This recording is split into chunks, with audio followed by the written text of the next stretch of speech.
नमस्कार। अजय चतुर्वेदी। हरियाणा और जम्मू कश्मीर का चुनाव परिणाम आ गया। लगभग जम्मू कश्मीर में 10 साल के बाद नेशनल कॉन्फ्रेंस और कांग्रेस गठबंधन ने बहुमत हासिल कर लिया है। वहां बीजेपी को पराजय का सामना करना पड़ा है। यहां तक कि जम्मू में भी अपेक्षित सफलता भारतीय जनता पार्टी को नहीं मिल पाई है। अब वहां इंडिया गठबंधन यानी कि नेशनल कॉन्फ्रेंस और कांग्रेस मिलकर के सरकार बनाएगी और कल रात तक जिन नामित विधायकों के दम पर बीजेपी को जिताने का, सत्ता में पहुंचाने का जो कवायद चल रही थी, वो अब उससे काफी पीछे चल गए हैं और नेशनल कॉन्फ्रेंस कांग्रेस गठबंधन ने उन सारी आशंकाओं को दूर कर दिया है।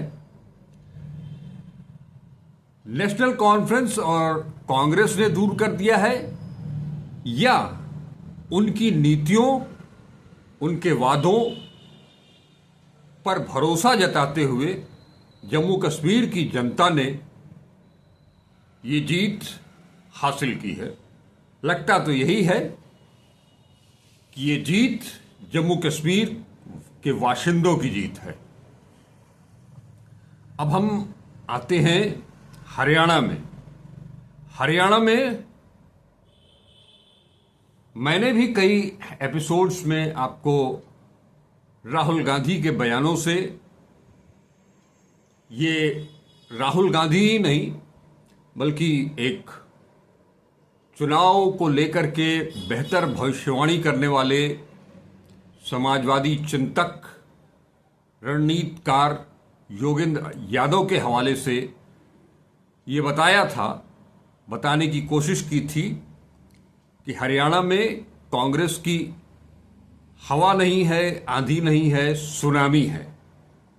वो सब कुछ धराशायी हो गया और एक लगातार तीसरी बार भारतीय जनता पार्टी वहां सरकार बनाने जा रही है। कांग्रेस वहां चुनाव हार चुकी है। अब इसके कई वजह हो सकते हैं, लेकिन एक चीज मैंने अब तक जो देखा, सुना है और समझा है, वो एक एपिसोड में मैंने आप लोगों से शेयर भी किया था, जिसमें कि कांग्रेस के भीतर बैठे भारतीय जनता पार्टी आरएसएस की सोच वालों से दूर करने की एक सलाह भी दी थी। मैं बहुत छोटा सा अदना सा पत्रकार हूं। मेरी सलाह कहां तक पहुंचेगी हाईकमान तक, वो एक अलग चीज है, लेकिन अपने पत्रकारिता धर्म का निर्वाह करते हुए वो सलाह मैंने दी थी। और आज मैं फिर कहूंगा कि मध्य प्रदेश, राजस्थान और छत्तीसगढ़ के जो विधानसभा चुनाव हुए थे, उन तीनों जगहों पर परिणाम आने तक कोई भी ये कहने की स्थिति में नहीं था कि कांग्रेस हार जाएगी और बीजेपी एंटी इनकम्बेंसी के बावजूद चुनाव जीत जाएगी, अपनी सरकार बना लेगी। वही हश्र हरियाणा में भी हुआ है। अगर आपको याद होगा तो हमने एक पूरा वीडियो बनाया था इसके ऊपर कि जो क्षेत्रीय क्षत्रप हैं वो किस तरह से कांग्रेस को नुकसान पहुंचा रहे हैं।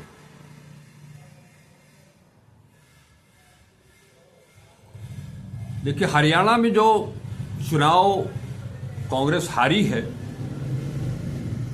अगर मैं कहूंगा कि ये राहुल की कांग्रेस नहीं हारी है तो आप मजाक उड़ाएंगे।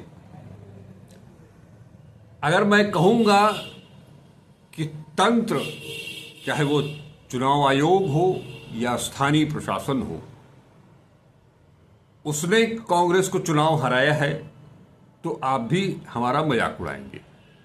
लेकिन ये दोनों चीजें मायने रखती हैं, लेकिन मैं उस पर नहीं जाऊंगा। मैं आपको उन क्षत्रपों की राजनीति पर ही लेकर के चलूंगा। कांग्रेस के भीतर राहुल गांधी एक नई कांग्रेस खड़ी करने की कोशिश कर रहे हैं और काफी हद तक उन्होंने इस पर काम किया है और काफी हद तक सफलता भी हासिल की है। इसका नतीजा लोकसभा चुनाव में आपको दिखाई भी दिया। लेकिन विधानसभा चुनावों की अगर बात करें तो विधानसभा चुनाव और लोकसभा चुनाव में काफी कुछ अंतर होता है। विधानसभा चुनाव में क्षेत्रीय मुद्दे ज्यादा महत्वपूर्ण होते हैं बनिस्पत राष्ट्रीय मुद्दों के। इस लिहाज से अगर कहें कि राहुल गांधी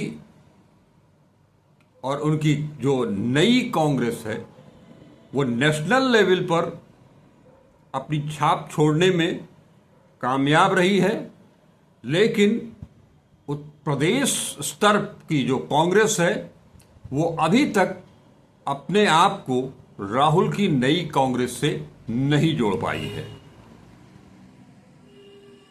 चाहे वो मध्य प्रदेश में हार की बात हो, कमलनाथ हो, राजस्थान में की बात करें तो अशोक गहलोत हैं, और छत्तीसगढ़ की बात करें तो भूपेश बघेल। इन तीनों के बारे में मैं आज कुछ नहीं कहूंगा। आप मेरा पिछला वीडियो दोबारा देख सकते हैं, पूरा खोल करके मैंने आप उसको समझाया था। उससे पहले का भी वीडियो अगर आप देखना चाहेंगे तो वो भी आप देख सकते हैं। कांग्रेस, जो पुरानी कांग्रेस है, उसमें एक बहुत बड़ा ऐब है कि मैदान में उतरने के पहले ही उनके जो क्षत्रप होते हैं वो अपनी जीत मान करके मैदान में उतरते हैं। जैसे कमलनाथ थे, जैसे अशोक गहलोत थे और जैसे भूपेश बघेल थे। आपको और थोड़ा पीछे ले जाऊंगा। 2017 में उत्तर प्रदेश में कांग्रेस और समाजवादी पार्टी के गठबंधन में चुनाव लड़ा गया विधानसभा का। चुनाव अभी खत्म भी नहीं हुए थे, अभी मतदान चल ही रहे थे, तभी कांग्रेस के कुछ दिग्गज नेता जो प्रदेश में, उनमें से कुछ ऐसे हैं जो कि प्रदेश में बहुत बड़े नेता हैं, कुछ ऐसे थे जो कि अपने आप को राष्ट्रीय स्तर का नेता मानते थे, लेकिन विधानसभा का चुनाव लड़ रहे थे। और उन ऐसे लोगों ने, मैं फिर कहूंगा कि चुनाव अभी चल रहा था, मतगणना की बात बहुत दूर है, परिणाम आने की बहुत दूर की बात है। उन्होंने अपने आप को डिप्टी सीएम का दावेदार बताना शुरू कर दिया था कि अब तो चुनाव जीत ही जाएंगे और अखिलेश मुख्यमंत्री होंगे और हम लोग उप मुख्यमंत्री बन जाएंगे। नतीजा आया तो वो सारे लोग चुनाव हार गए। समाजवादी पार्टी और कांग्रेस का गठबंधन भी चुनाव हार गया।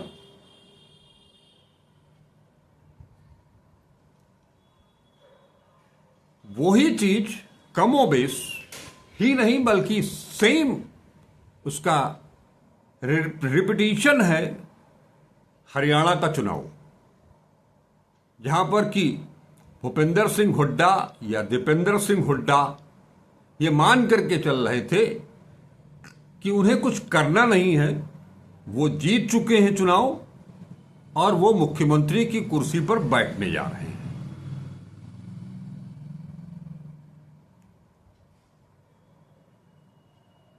इस नाते उन्होंने सारा खेल ही एक अपनी बनाई हुई लकीर पर चलते रहे। वो उसी रणनीति के तहत उन्होंने काम किया। आप सभी को अच्छी तरह से स्मरण होगा, ज्ञात होगा कि हरियाणा में 2005 में कांग्रेस की पूर्व अध्यक्ष सोनिया गांधी ने एक नया प्रयोग किया था, जाटों को एकजुट करके, और उसमें वो सफल हुई थी, जिसके चलते 10 साल तक भूपेंद्र सिंह हुड्डा अपना परचम लहराते रहे। लेकिन 2014 से लेकर के और 2024 के बीच 3 चुनाव हुए। इन तीनों में बीजेपी ने जाट वर्सेस अदर कास्ट का जो ताना बाना बुन दिया,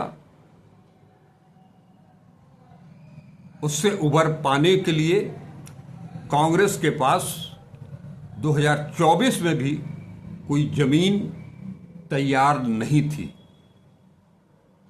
और इसमें आग में घी का काम किया कुमारी शैलजा की नाराजगी ने। 8 दिनों तक वो कैंपेन में उतरी नहीं। राहुल गांधी ने बहुत कोशिश की एक मंच पर, मैंने आप लोगों को वो फोटो भी दिखाई थी कि किस तरह से वो हुड्डा और शैलजा जी के हाथ मिलाते हैं। उस सभा में प्रियंका गांधी भी मौजूद थी। लेकिन हाथ मिलवाना और हाथ मिलाना, इन दोनों में बहुत अंतर होता है। अंत तक कुमारी शैलजा और भूपेंद्र सिंह हुड्डा, दीपेंद्र सिंह हुड्डा के बीच तालमेल नहीं बैठा। केवल कुमारी शैलजा और हुड्डा पिता पुत्र ही नहीं, सुरजेवाला भी थे। उनका नाम थोड़ा कम लिया गया, क्योंकि एक तरफ जब अभी चुनाव शुरू भी नहीं हुआ था, तभी जहां हुड्डा परिवार अपने आप को मुख्यमंत्री घोषित कर रहा था, वहीं सुरजेवाला भी कह रहे थे कि हम भी मुख्यमंत्री हो सकते हैं। कुमारी शैलजा भी थी। आज का मतदाता बहुत समझदार है। राहुल गांधी ने वहां जो भी मुद्दे उठाए, वो चाहे जाति जनगणना का मुद्दा हो, चाहे वो अग्निवीर का मुद्दा हो, किसानों को एमएसपी देने का मुद्दा हो, बेरोजगारी का मुद्दा हो, इनमें से कई मुद्दे ऐसे हैं जो कि नेशनल इशू तो ठीक है, लेकिन जनता ये जानती है कि दिल्ली में हुकूमत बीजेपी की है, एनडीए की है, कांग्रेस की नहीं। बतौर नेता प्रतिपक्ष राहुल गांधी संसद में उन सभी मुद्दों को उठा रहे हैं, उठाते रहेंगे, लेकिन उसका लाभ तत्काल किसी प्रदेश में वो दिलाने में सक्षम नहीं है। और दूसरी तरफ पार्टी जो कांग्रेस है राहुल गांधी की, वो खेमों में बटी हुई है। वो चाहे हुड्डा हो, शैलजा हो, सुरजेवाला हो, ये तीन नाम मैं इसलिए ले रहा हूं कि ये बहुत मुखर होकर के इन लोगों ने अपनी बात रखी थी। टिकट वितरण के समय भी इन लोगों ने अपनी अपनी दावेदारी बड़ी मजबूती के साथ पेश की थी अपने लोगों की। बावजूद इसके कांग्रेस, दिल्ली की कांग्रेस को ये लगा कि सोनिया गांधी का जो फार्मूला था 2005 का, वो 2024 में भी कामयाब होगा। लेकिन ऐसा हर बार नहीं होता है। समय के साथ परिस्थितियां बदलती हैं, रणनीति बदलनी पड़ती है। आप सभी को ये भी याद होगा कि किसानों को एमएसपी देने की बात लंबे समय से चल रही है। लीगल गारंटी की बात राहुल गांधी बार बार कर रहे हैं, लेकिन जब 2022 में उत्तर प्रदेश का चुनाव हुआ विधानसभा का, उससे ठीक पहले साल भर, तकरीबन साल भर से ज़्यादा के आंदोलन के बाद वो 3 काले कानून मोदी सरकार को वापस लेने पड़े थे। कांग्रेस किसानों के साथ तब भी खड़ी थी। बावजूद इसके 2022 में उत्तर प्रदेश विधानसभा चुनावों में कांग्रेस की क्या स्थिति थी, ये इससे आप अच्छी तरह से वाकिफ हैं। किसान हो, जाट हो। अभी हाल ही में राहुल गांधी जब अमेरिका से लौटे तो कई दिनों तक वो प्रचार के लिए नहीं निकले। सवाल उठने लगे। उनके एक बयान जो कि सही नहीं था, सिखों को लेकर के, उस वीडियो को टेम्पर करके, काट छाट करके इस कदर प्रसारित किया गया कि कांग्रेस और राहुल गांधी सिख विरोधी हैं। हरियाणा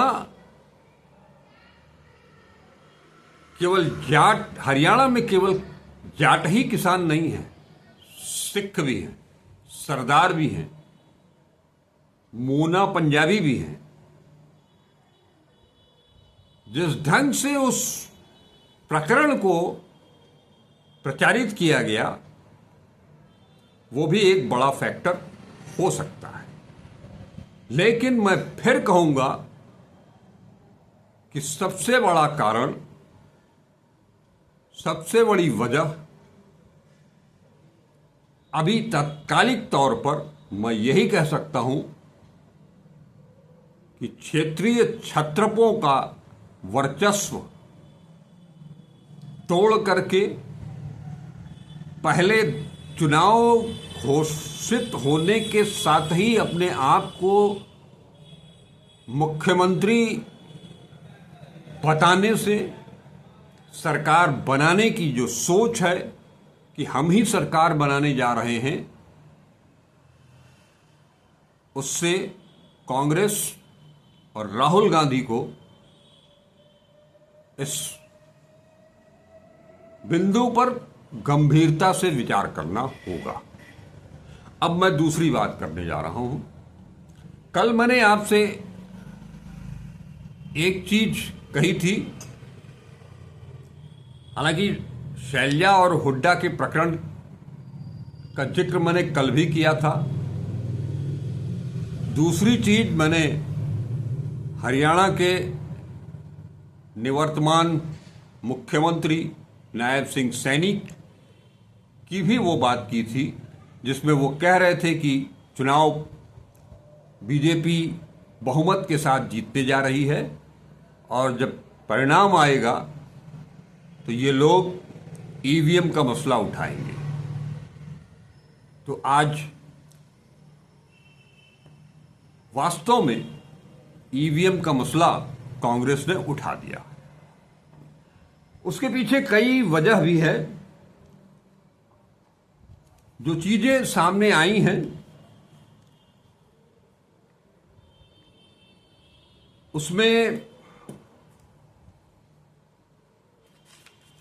अगर मैं कहूं, जो कांग्रेस का दावा है कि नारलौन, पानीपत, हिसार, महेंद्रगढ़, इन 4 जिलों में तकरीबन 12 से 14 सीटें ऐसी हैं जहां कांग्रेस को बढ़त बनाने के बाद पराजय का सामना करना पड़ा है, और इसमें भी कहीं 200 वोट से, कहीं 300 वोट से, कहीं 50 वोट से, कहीं 32 वोट से कांग्रेस को हार मिली है। जबकि अभी लोकसभा चुनाव तक ये आशंका जताई जा रही थी और विधानसभा चुनाव जब शुरू हुए हरियाणा और जम्मू कश्मीर के, तब भी ये कहा जा रहा था, आशंका थी, कल तक थी, कि पोस्टल बैलेट पर निगाह रखनी पड़ेगी। लेकिन हरियाणा में पोस्टल बैलेट में भी बीजेपी अब की बार पीछे हुई। इसी का नतीजा था कि सुबह 9 बजे तक कांग्रेस हरियाणा में लीड कर रही थी। उसके बाद 9 बजे के बाद जो गेम पलटा है वो फिर कांग्रेस की वापसी नहीं हो पाई है। इसमें कांग्रेस के प्रवक्ता पवन खेड़ा और महासचिव जयराम रमेश, जो कि राहुल गांधी के करीबी हो गए हैं, उनका सीधा सीधा आरोप है कि इन 4 जिले नारलौन, पानीपत, हिसार और महेंद्रगढ़, इसमें ईवीएम मशीनों के साथ छेड़छाड़ हुई है। उनका कहना है कि हरियाणा में जहां कहीं भी मशीन वोट मतगणना शुरू होने के पहले ही कि बैटरी 99% थी, वहां पर कांग्रेस हार गई, और जहां 65 से 70% बैटरी थी वहां कांग्रेस जीत गई। उनका कहने का आशय यह है कि वो जो मतगणना के समय जो ईवीएम खोले गए उस पर वो सवाल उठा रहे थे। इन दोनों नेताओं ने साफ तौर पर ये कहा है कि ये डबल इंजन की सरकार ने अपना खेला कर दिया और कुछ काम दिल्ली से हुए, कुछ काम प्रदेश स्तर पर हुए, और इसमें लोकतंत्र हारा है, तंत्र जीत गया। अभी बहुत कुछ शेष है आने के लिए। उन सब जो शेष बचे कारक हैं, उन सब को लेकर के मैं फिर आपके साथ रूबरू होऊंगा। लेकिन एक चीज तो तय है कि कांग्रेस जिस तरह से राहुल गांधी चलाना चाहते हैं, वो केंद्र से लेकर के और जिले तक जब तक आमूल चूल परिवर्तन नहीं होता है, आम कांग्रेसियों के दिल दिमाग में राहुल गांधी की सोच नहीं बैठती है, लड़ने वाली, मुद्दों की राजनीति करने वाली, तब तक ये क्षेत्रीय छत्रप कांग्रेस को इसी तरह से डुबोते रहेंगे। और चलते चलते एक बात मैं शेयर करना चाहूंगा कि इस हरियाणा के चुनाव में भारतीय जनता पार्टी के बाहुबली नेता, जिनके ऊपर महिला पहलवानों ने यौन शोषण का आरोप लगाया है, वो दिल्ली में बैठ करके अपने चुनाव क्षेत्र में बैठ करके राजपूतों का वोट बीजेपी के पक्ष में भले करवा गए हों, लेकिन